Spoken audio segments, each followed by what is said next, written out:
سود کھانے والا، ایک ناحق قتل کرنے والا. یہ میرے نبی کی امت ہے. کسی نے بتایا؟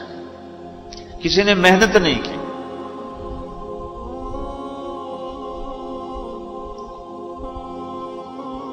آخری حج کا خطبہ آپ نے جو دیا، ہر دفعہ یہاں سے بات شروع کی، تمہارے جان مال ایک دوسرے کے لیے قابل احترام ہے، کسی پہ ہاتھ نہ ڈالو. میرے نبی نے کبھی زبان سے کسی کو دکھ نہیں پہنچایا، کبھی زبان سے کسی کا نام لے کر اس کو رسوا نہیں کیا. زبان کی لگائی ہوئی آگ ہے جو آج سارے بھڑکتے ہوئے دیکھ رہے ہیں. تو بھائیو، محبت سے رہنا سیکھو، معاف کرنا، درگزر کرنا سیکھو، اپنے اللہ کے سامنے جھکنا سیکھو. جب قومیں زوال کا شکار ہوتی ہیں، کہتی ہیں یہ فلاں کی سازش ہے. جیسے آج کل کہتے ہیں مسلمان، امریکہ کی سازش ہے. جی اصل یہودیوں کی سازش ہے. یہ کراچی کے بینکوں میں جو سود پہ پیسہ پڑا ہوا ہے، یہ امریکہ کی سازش ہے، یہودیوں کی سازش. جو رات کو شراب چلتی ہے اور مجرے ہوتے ہیں، یہ امریکہ کی سازش، یہ یہودیوں کی سازش. نوجوان اولاد ماں باپ کی نافرمان ہیں، یہ کسی دشمن کی سازش. میں ایک جگہ تھا تو ایک لڑکی اپنی ماں کو کہہ رہی تھی بکواس مت کرو، ماں کو کہہ رہی تھی بکواس مت کرو، تو اس کی ماں کے آنسو ایسے گر رہے تھے. یہ امریکہ کی سازش. اور میرے نبی نے سے پوچھا کہ یا رسول اللہ قیامت کب آئے گی؟ آپ نے فرمایا اللہ کو پتہ ہے کب آئے گی. کا کوئی نشانی کہ جب ماؤں کو ذلیل کیا جائے گا تو قیامت آ جائے گی. ہمارے زوال کے اسباب باہر سے نہیں ہیں، ہمارے اندر سے ہیں. کتنی بڑی لعنت ہے جھوٹ. آپ نے فرمایا جب کوئی جھوٹ بولتا ہے تو 3 میل تک اس کی بدبو سے فرشتے بھاگ جاتے. 3 میل تک فرشتے بھاگ جاتے. تو پھر پاکستان کا کون سا بازار ہے جس میں کوئی رحمت کا فرشتہ آئے گا؟ کہ ہر دکاندار جھوٹ بول رہا ہے، ہر بڑا چھوٹا تاجر جھوٹ بول رہا ہے، ہر سیاستدان جھوٹ بول رہا ہے. ہر سے مراد ہے 100 میں 99 نہیں، 1 لاکھ میں 99,999. کوئی 1 لاکھ میں شاید ایک کوئی سچا مل جائے. اور جس قوم میں جھوٹ اور ظلم اور خیانت پھیل جائے وہ قوم تباہ ہو جاتی. ان کو کسی دشمن کی ضرورت نہیں ہے، وہ اپنے دشمن خود ہیں. جسے نشہ کرنے والے کا کوئی دشمن نہیں، وہ اپنی ذات کا دشمن خود ہے. تو ہم اوروں کو الزام نہ دیں کہ یہودیوں نے سازش کر دی اور عیسائیوں نے کر دی اور امریکہ نے کر دی. ہم نے کچھ اسپین سے آخری ملک تھا یورپ کے سفر میں اسپین. تو قدم قدم پہ میں رویا، قدم قدم پہ میں رویا کہ کس طرح مسلمان آپس کی لڑائی میں ختم ہو کے رہ گئے. کہ پاکستان اسپین میرے سامنے یوں آتے تھے. ایسے اسپین کی تاریخ، پاکستان کے حالات، اسپین کی تاریخ، پاکستان کے حالات، اسپین کے مسلمانوں کی آپس کی لڑائیاں، پاکستان کے حالات، آپس میں قتل و غارت، پھر پاکستان کے حالات.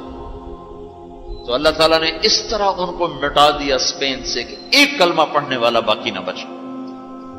مسجد قرطبہ جیسا شاہکار بیچ اس کے گرجا بنا ہوا ہے، صلیبیں لٹکی ہوئی ہیں، بت پڑے ہوئے ہیں، نماز منع ہے، بورڈ لگا ہوا ہے. تو میں وہاں محراب کے قریب جا کے کھڑا ہو گیا اور تصور میں دیکھنے لگا کہ یہ وہ جگہ ہے تاریخ سے سبق نہ لینا بھی بڑا اندھیر پر ہے. یہ وہ جگہ ہے جہاں یحییٰ بن یحییٰ اندلسی کے درس ہوتے تھے، علامہ قرطبی کی تفسیر چلتی تھی، ابن عربی کے تصوف کے نکات کھولے جاتے تھے، ابن حزم کے فقہی مقالات سنائے جاتے تھے، بقی ابن مخلد جیسی شخصیات یہاں بیٹھ کے قال اللہ قال رسول کہتے تھے. ننگی عورتیں پھر رہی ہیں نکریں پہنی ہوئی، وہ تو ایک ان کے لیے تفریح کی جگہ بنی. میں تو آنکھوں سے بھی رو رہا تھا اور دل سے بھی رو رہا تھا، اور زیادہ رونا اس پہ آ رہا تھا کہ اپنا ملک دیکھ رہا تھا کہ آج میرے ملک کے لوگوں کو ہوش نہیں ہے، وہ کیا کرنے ہیں۔ دین پہ نفرت، فرقہ واریت کی نفرت، سیاست کی نفرت، قوم کی نفرت، صوبوں کی نفرت، شہروں کی نفرت، زبان کی نفرت، کون کون سا زخم ہے جو اس جسم پہ نہیں لگا ہوا؟ اب کون کون سے زہریلے تیر ہیں جو اس پر نہیں چلائے گے؟ میں ایسے ہی کھڑا دیکھتا ہوں، پھر میں محراب کے پاس جا کے کھڑا ہو گیا۔ وہ 700 سال پرانی قرآن کی آیات اب بھی اسی طرح لکھی ہوئی ہے۔ تو میں نے کہا یا اللہ، میں یہ نماز تو کوئی نہیں ہوگی، کسی کے نزدیک بھی ایسی نماز نہیں ہے، پر تو جانتا ہے کہ میں چاہتا ہوں میں اس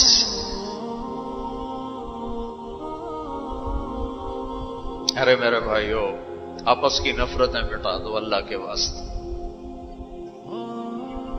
اپنی جان کے دشمن نہ بنو، معاف کرنا سیکھو، درگزر کرنا سیکھو، فرقہ واریت کی باتیں کرنا چھوڑو، تقریریں سننا چھوڑو۔ تاریخ میری کمزوری رہی ہے، میں بچپن سے تاریخ پڑھتا آ رہا ہوں، یہ تبلیغ میں لگنے سے پہلے ذوق تھا تاریخ پڑھنا۔ جب تبلیغ میں لگے تو مدرسے میں آ گئے تو اور پڑھنے کا لگ گیا، پھر کچھ اللہ تعالیٰ نے یاد اچھی دے دی تو جو چیز پڑھی وہ یاد رہے گی، وہ سارا تسلسل، اور میں تو ایسے بس ڈوبتا ابھرتا رہا کہ یا اللہ، آج میں یہاں اس دھرتی پہ سجدہ نہیں کر سکتا جہاں 700 سال جن اینٹوں نے سجدے کے لمس محسوس کیے، جن اینٹوں نے تیرے لاکھوں کروڑوں پیاروں کے آنسو جذب کیے، جن در و دیوار نے تیرے ہزاروں محبوب لوگوں کے واز و ارشاد سنے، جن کونوں میں تجھے یاد کرنے والے ہزاروں لاکھوں کروڑوں، انہیں روشن کرتے کرتے کرتے آج اسی زمین کے نیچے سوئے ہوئے ہیں، قرطبہ کے قبرستان پہ شہر بنا ہوا ہے، نہ کسی بادشاہ کی قبر باقی اور نہ کسی بڑے کی نہ کسی چھوٹے کی۔ میں یہاں نماز پڑھتا ہوں، میری نماز قبول کر لے۔ میں نے اشاروں میں نماز پڑھی، اللہ اکبر، پھر ثنا، پھر سجدہ، پھر رکوع، پھر سجدہ، اللہ اتنا کو کیا ہے، رکوع سجدہ اتنا کر کے تاکہ کسی کو، چونکہ جو داڑھی والا اندر آتا نا تو اس کے پیچھے سیکورٹی لگ جاتی کہ کہیں کسی کونے میں چھپ کے نماز نہ پڑھ لے، تو ایک سیکورٹی والا ہمارے پیچھے کر رہا تھا۔ چلو یا اللہ، میں بھی ان میں ہو جاؤں جنہوں نے اس مسجد میں نماز پڑھی تھی۔ اور میرا پاکستان اس دور سے گزر رہا ہے، نہ عوام کو ہوش ہے نہ خواص کو ہوش کہ کیا ہو رہا ہے۔ شاید اللہ تعالیٰ کسی کی فریاد پر آنکھیں کھول دے کسی کی۔ تو بھائیو، محبت سیکھو، درگزر سیکھو۔ حضرت تبلیغ سے خوبصورت محنت، سارے دین کی محنتیں حق ہیں جس سے خیر پھیل رہی ہو، جس سے لوگوں کو نفع پھیل رہا ہو، لیکن میرے بھائیو، دنیا بھی پھری ہے، تاریخ بھی پڑھی ہے، وہ کچھ اللہ تعالیٰ نے موقع دیا، بہت زیادہ سمراج یہ نہیں کہ میں کوئی کتابوں کے انبار لگا دی، اپنی حیثیت کے مطابق میں آپ کو اندر کے یقین کے ساتھ کہتا ہوں کہ پہلے 300 سال کا تو کوئی مقابلہ نہیں، پہلے 300 سال کو چھوڑ کر ان 1100 سال میں تبلیغ جیسا کام کبھی نہیں ہوا۔ میں تمہارے سامنے ہاتھ جوڑتا ہوں، تبلیغ میں وقت دو۔ اگر اپنے اللہ سے تعلق بنانا ہے، اگر لوگوں کو اللہ کی طرف پھیرنا ہے تو تبلیغ میں جاؤ۔ بہت بڑا مجمع آیا ہوا ہے، صرف ہر مہینے 3 دن کی نیت کر لو کہ ہر مہینے 3 دن لگانے ہیں۔ کرو گے نیت؟ کرتے ہو نیت؟ ہر مہینے 3 دن لگانے شروع کرو، تمہاری زندگی میں تبدیلی آ جائے گی۔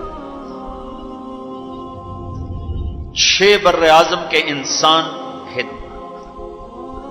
انسانوں تک پیغام پہنچ رہا ہو، ہر زبان کے لوگوں کو ہدایت مل رہی ہو، ہر طبقے کو ہدایت مل رہی ہو۔ جب طوائفوں کی طرف ذہن گئے، ان کا خسروں کو بھی تو لینا چاہیے، وہ بھی تو نبی کی امت، ان کے پاس پہنچ گئے۔ تو ہمارے علاقے کا سب سے بڑا ڈانسر، اب اس کی داڑھی ہے، 5 وقت کا پہلی صف کا نمازی ہے۔ جب میری اس کی پہلی ملاقات ہوئی، میں نے کہا وہ کبھی نماز پڑھی؟ کہا جی کدی نہیں۔ کدی جمعہ پڑھے؟ جی کدی نہیں۔ عید پڑھی؟ جی کدی نہیں۔ میں کیوں؟ کہ جی یہ مولوی ساڑھے نال نفرت کریں دن اور اساں بھی پرا پرا رہ جانے ہیں، تو سب پیار کیتا ایسی آ گئے ہیں۔ اس کا چلا بھی لگ چکا ہے، داڑھی بھی رکھ لی ہے۔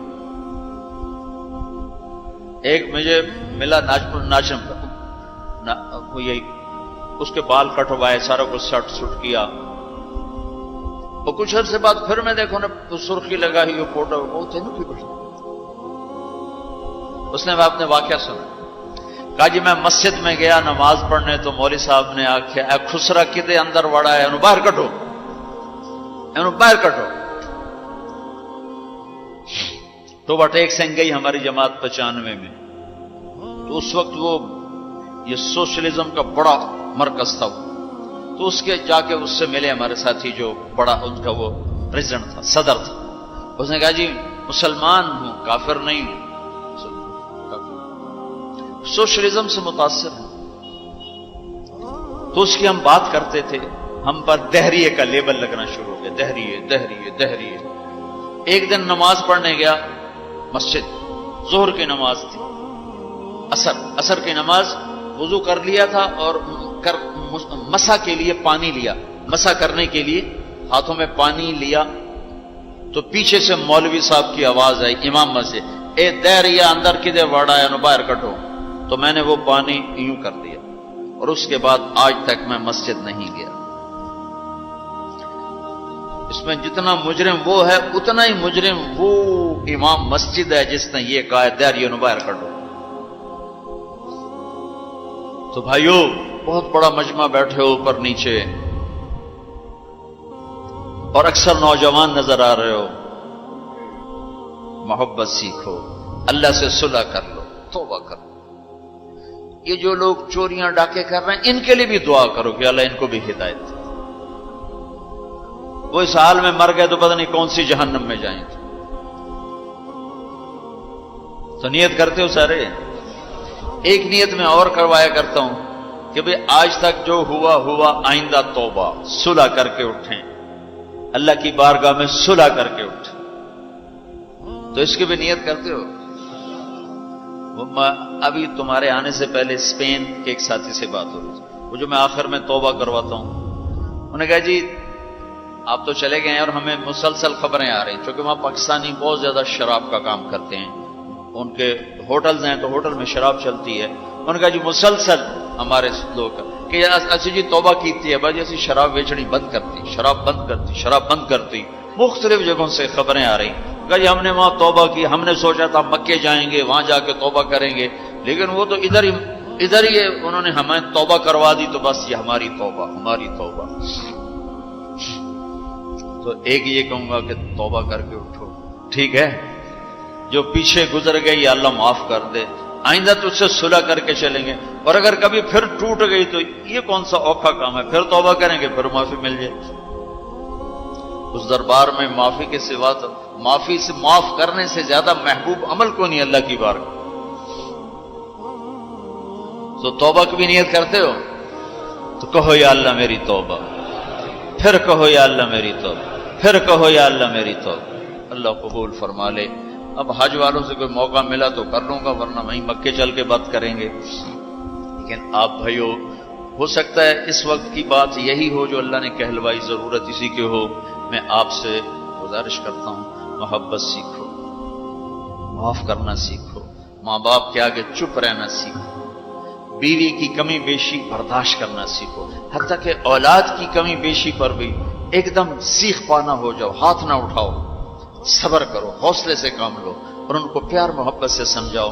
سہیل احمد مشہور اداکار ہے، 96 میں ہم نے اداکاروں میں بھی کام کیا تھا، تو اس وقت ہم ایک مرید کے، ہماری جماعت تھی جو ہمارے ساتھ تھا، گجرا مالک، مجھے کہنے لگا مولانا میرا باپ ڈی ایس پی ریٹائر، زندگی پر 1 روپیہ حرام نہیں کھایا، 1 روپیہ رشوت نہیں۔ اب بے تکلف ہو چکی ہے، تعلق بن چکا ہے، تو میں کہتے تو کڑے حرام کھاتے بڑھ گئے۔ میں نے آگے کہا تو کڑے حرام کھاتے بڑھ گئے، تو کیوں اس غلط کام میں چلا گیا؟ کہا جی بس کیا بتاؤں، 8ویں جماعت میں تھا، فلم دیکھنے چلا گیا، واپس آیا تو میرے باپ کو پتا چل گیا میں نے فلم دیکھی، تو اس نے پولیس والا بوٹ اٹھایا اور مار مار مار مار میرے سر سے خون نکال دی۔ تو میں نے دل میں کہا تو نے مجھے فلم سے روکا ہے، میں تمہیں اداکار بن کے دکھاؤں۔ کہا جی وہ شیطانی ضد پر آج یہ ہو رہا۔ تو اپنی اولاد کے ساتھ، استاد و تو شاگرد کے ساتھ ہمارے یہاں سختی ہے، اسکول ٹیچر بھی، مدرسوں کے مدرسین بھی بہت شدت کا لہجہ، سختی کا لہجہ، کان پکڑوانے، مارنا پیٹنا، یہ انسانی طریقہ نہیں ہے۔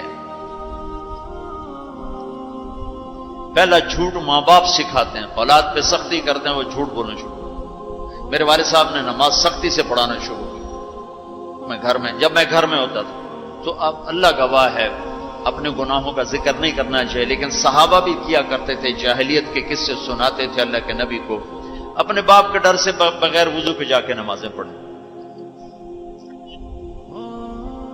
ایسی شدت نہ ہو کہ زبان چھوٹ گیا۔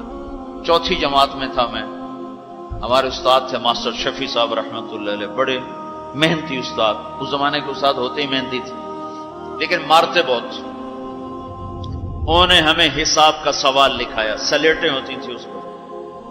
اب میں کوئی 12ویں نمبر پہ بیٹھا ہوا تھا اور جو جا رہا ہے آتا نہیں، ٹھو ٹھو ٹھو ٹھو، سوٹے بھی مکے بھی، میں کہہ رہا بھی مر گئے، مجھے بھی نہیں آتا تھا اور میں انتظار کر رہا ہوں کہ یا اللہ میں اس سے نکلوں کیسے، سوال تو آتا نہیں، پکی گلے سوٹے ہی ہیں۔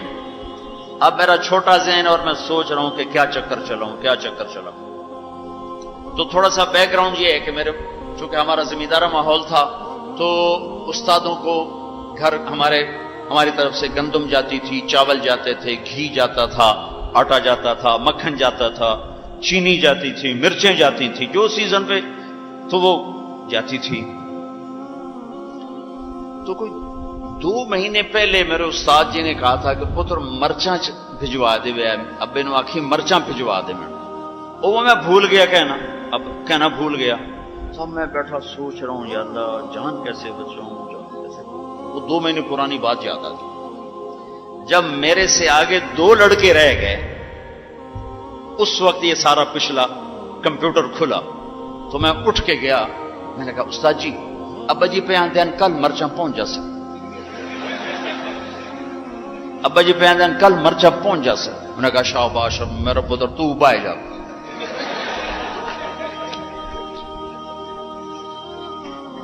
یہ جھوٹ کس نے بلوایا؟ استاد نے، اس کے ڈنڈے نے، اس کی سختی نے۔ ماں باپ سے بھی کہتا ہوں، مدرسے کے علماء سے کہتا ہوں، اسکول کے ٹیچروں سے کہتا ہوں، محبت سیکھو، محبت سکھاؤ۔ اولاد سے کہتا ہوں ماں باپ کی محبت سیکھو، ان کی شدت کو برداشت کرنا سیکھو۔ بھائی سے کہتا ہوں بھائی کی برداشت کر، آپ بیٹھے ہو عورتیں نہیں ہیں تو آپ سے کہتا ہوں بیوی کی برداشت کرو، ماں کی برداشت کرو، بہنوں کی برداشت، جو بھی کوئی بلندیوں کے راستے ہیں وہ برداشت میں چھپے ہوئے۔ اور تبلیغ میں وقت دو، تبلیغ سے بڑھ کر سارے دین کے کام خیر کے ہیں جس سے لوگوں کو نفع ہو رہا ہے، لیکن جو سب سے اس وقت لوگوں کے لیے خیر بھلائی کا کام ہے وہ یہ تبلیغ کا ہے۔ اس میں ٹائم دیا کرو، آپ کو بہت نفع ہوگا، اللہ تعالیٰ انشاءاللہ آپ کو آگے بڑھائے گا۔ کسی سے لڑے ہوئے ہو ابھی اٹھ کے صلح کر لیں، کسی سے ناراض ہو ابھی جا کر اس کو گلے لگا لیں، کہ اللہ کی بارگاہ میں بہت اونچا لے جانے والا عمل ہے جھک جانا، معاف کرنا، درگزر کرنا۔ تو اس کی بھی نیت کرتے ہو؟ اللہ تعالیٰ قبول فرمائے۔ اللہم لک الحمد کما انت اہلہ وصلی علی محمد۔